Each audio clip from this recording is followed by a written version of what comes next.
Assalamualaikum warahmatullahi wabarakatuh. Perkenalkan, saya Ega Miftah Nursya Fitri dengan NIM 190161155,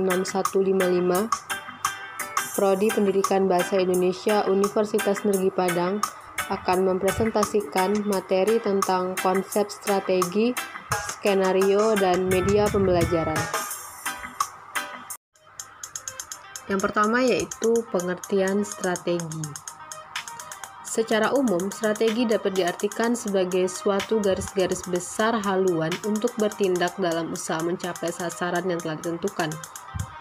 Sedangkan pengertian strategi pembelajaran menurut para ahli yaitu: yang pertama, menurut Sudirja dan Siregar dalam bukunya pada tahun 2004 halaman 6, strategi pembelajaran adalah upaya menciptakan kondisi dengan sengaja agar tujuan pembelajaran dapat dipermudah pencapaiannya.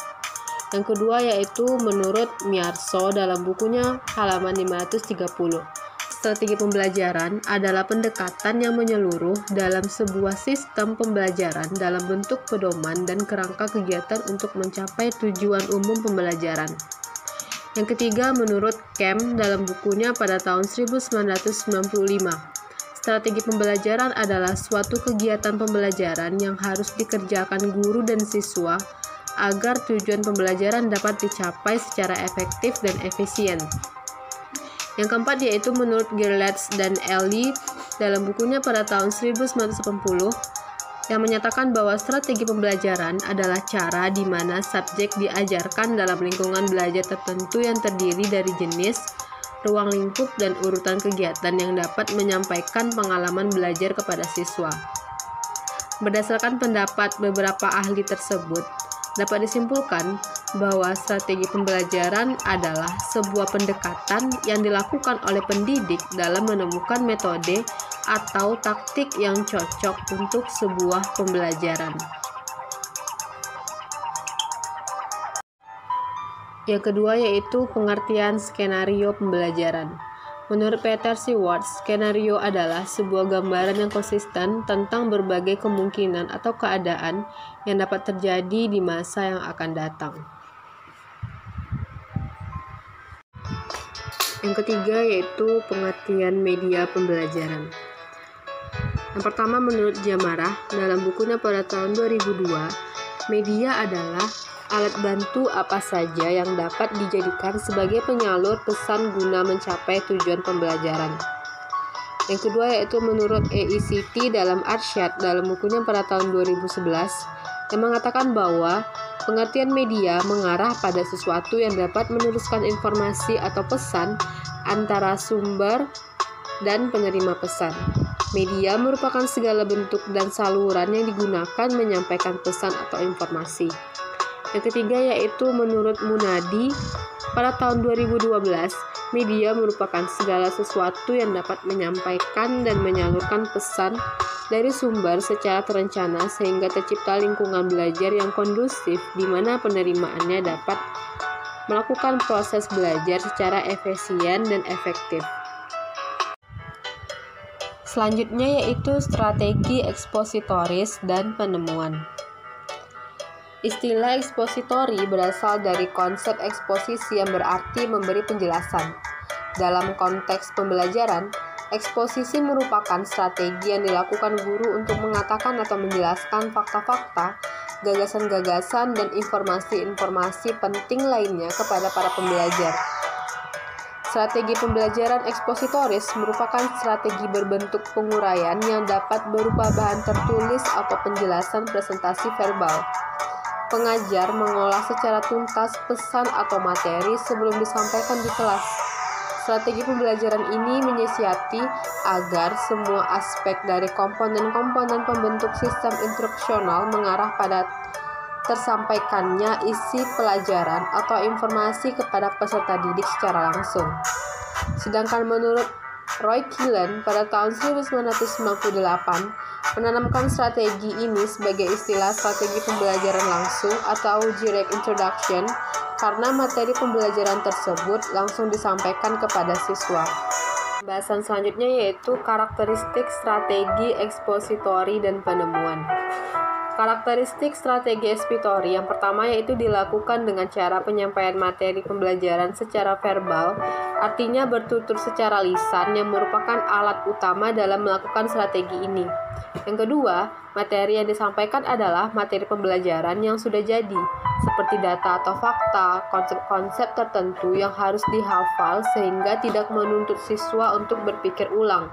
Yang ketiga yaitu tujuan utama pembelajaran adalah penguasaan materi sendiri, artinya setelah proses pembelajaran berakhir, siswa diharapkan dapat memahami yang benar yaitu mengingat kembali materi yang telah diuraikan.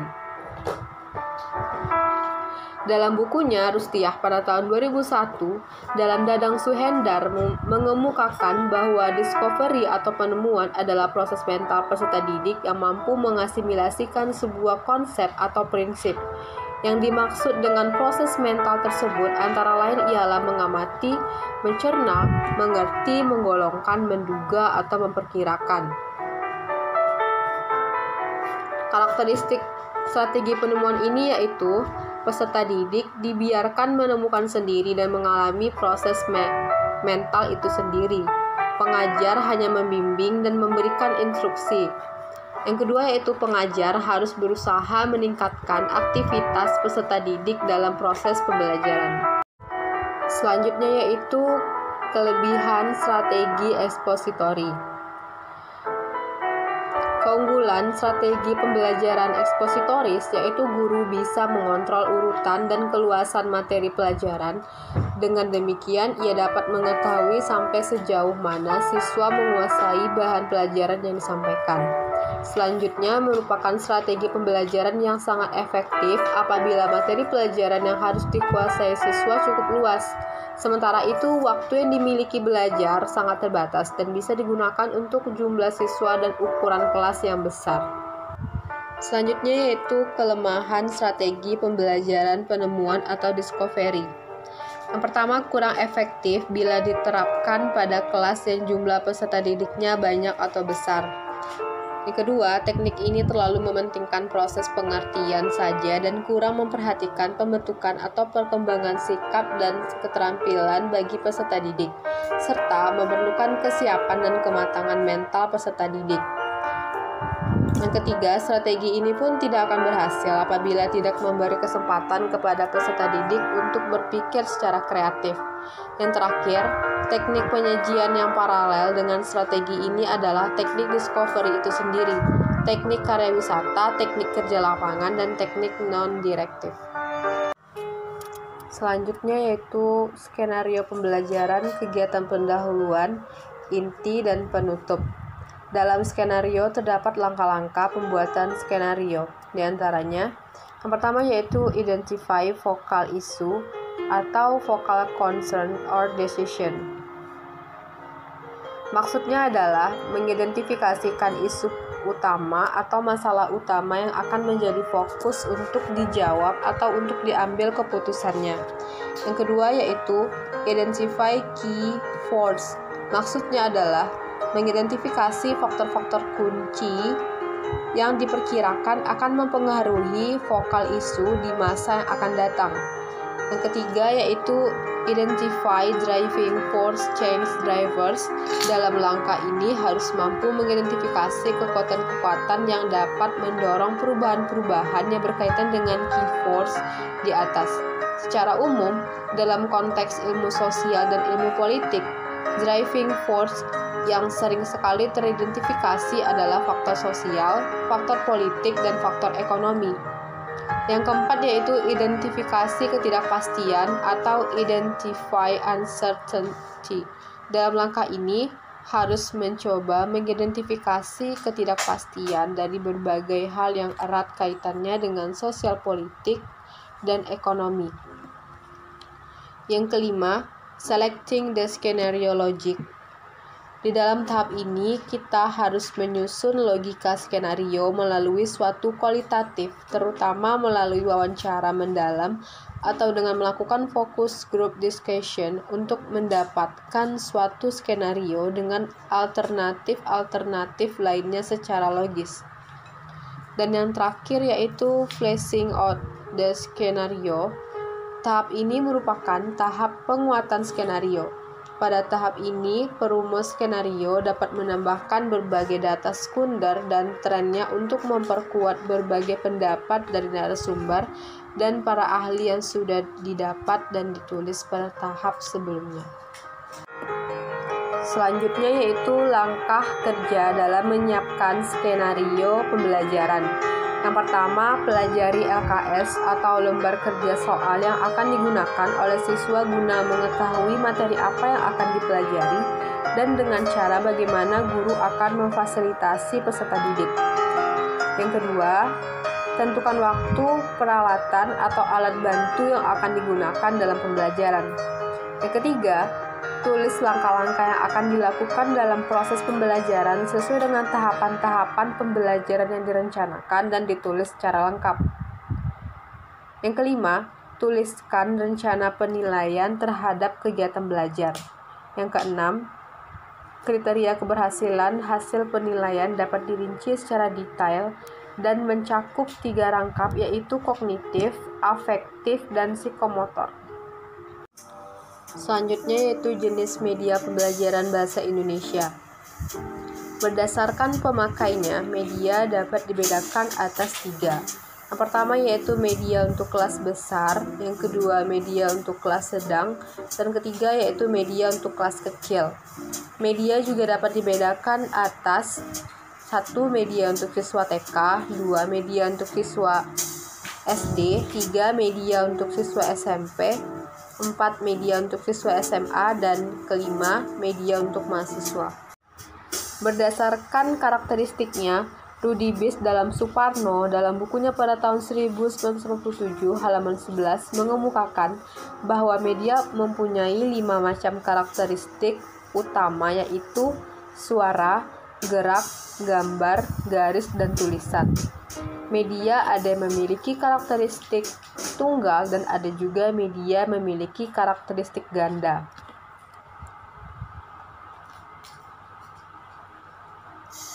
Berdasarkan dimensi presentasi media dapat dibedakan menurut lama dan sifat presentasinya. Yang pertama yaitu lama presentasi. Presentasi sekilas, informasi yang dikomunikasikan hanya sekilas berlalu saja. Contoh, radio, film, TV, flashcard. Yang kedua, presentasi tak sekilas, yaitu informasi yang dikomunikasikan berlangsung relatif lama. Contohnya, slide, film, stripe, OHP, kubus, dan struktur. Yang kedua, sifat presentasi dilihat dari sifat presentasinya. Media dapat dibedakan menjadi media dengan presentasi kontinu atau tidak dapat putus dengan program lain, misalnya radio, film, dan TV. Yang kedua, media dengan presentasi tak kontinu, misalnya OHP, flowchart, dan slotboard. Selanjutnya yaitu jenis-jenis media lain yang dapat digunakan dalam proses pembelajaran bahasa Indonesia. Yang pertama yaitu media pandang non-proyeksi. Contohnya, papan tulis. Sebagai media, papan tulis dapat dipakai untuk membuat gambar, skema, diagram, menggantungkan peta, dan sebagainya. Papan flanel adalah papan yang permukaannya dilapisi kain flanel. Kegunaannya untuk menempelkan program yang berupa gambar, skema, kartu kata, dan sebagainya. Yang ketiga ada papan magnetis, yaitu hampir sama dengan papan flanel, hanya melekatkan program disebabkan daya tarik magnet. Yang keempat ada papan tali, yang dibuat dengan memasang tali-tali pada papan tulis biasa atau papan triplex. Jarak tali yang satu dengan lainnya disesuaikan dengan besar kecilnya kartu yang akan dipasang. Kartu-kartu yang dapat dipasang adalah kartu kata, kartu suku kata, dan kartu huruf. Yang keempat, yang kelima yaitu gambar seri atau flowchart atau gambar susun. Media ini terbuat dari kertas manila lebar berisi beberapa buah gambar yang berhubungan satu dengan lainnya. Media yang kedua yaitu media pandang berproyeksi. Media pandang berproyeksi juga ada beberapa macam. Yang pertama yaitu OHP. OHP merupakan alat yang dipakai untuk memproyeksikan suatu objek transparan ke permukaan layar. Perangkat lunak yang menyertai penggunaan media ini berupa program dalam transparansi. Pengisian program pada transparansi dapat dilakukan dengan fotokopi atau menulisnya dengan spidol.